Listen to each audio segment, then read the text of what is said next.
We call them saints because the love of God flowed through them in beautiful and powerful ways.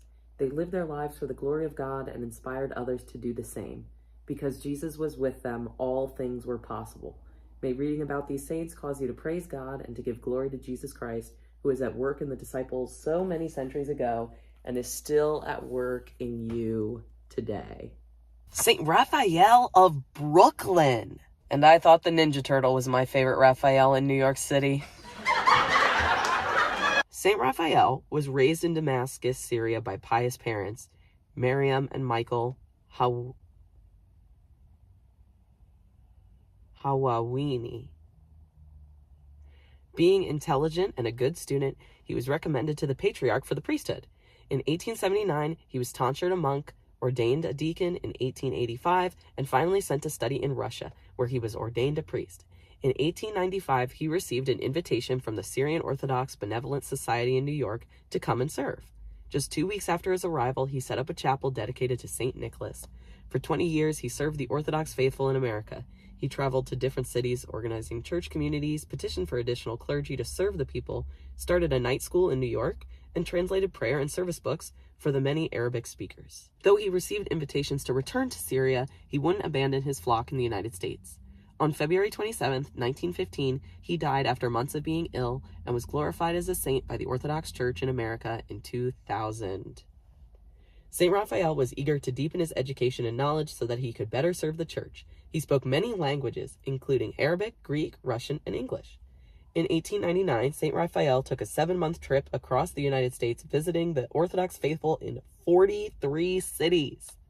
St. Raphael was full of love and mercy towards the faithful. In 1912, he discovered he was suffering from heart disease. And then we have a map of Brooklyn and Lebanon. Beirut is the capital of Lebanon. Fascinating facts. Before St. Raphael was tonsured a monk, he worked as a middle school and 5th grade teacher for 2 years. In 1898, St. Raphael published the first Orthodox prayer book in America. Wow! He was the first Orthodox bishop to be consecrated in the United States, in Brooklyn, in 1904. His incorrupt relics are now buried at Antiochian Village in Ligonier, PA. Oh, well, we're going to have to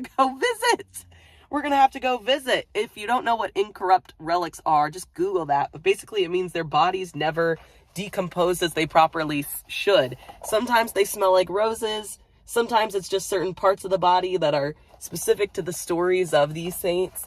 But wowee. So, a wonderful monk, priest, and what's that symbol mean? Missionary. He was a missionary to the United States. We don't often think of that as modern day Christians as missionaries to the United States, but there in fact were and are, especially in Orthodoxy. So very cool.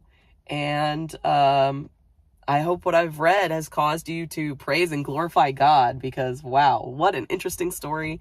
Totally opposite direction of Saint Fotini in terms of timeline. Like, we talked about somebody who Jesus physically met while he was incarnate on earth, and now we're talking about somebody who lived in recent years.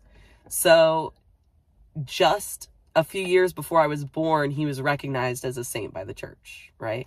So that is really cool. And yeah, that, I think it just goes to show that, like, God is constantly, continually working in and through people to do incredible things. So, yeah. So, glad I could share that with you, and we'll just keep going. We'll just keep working through it.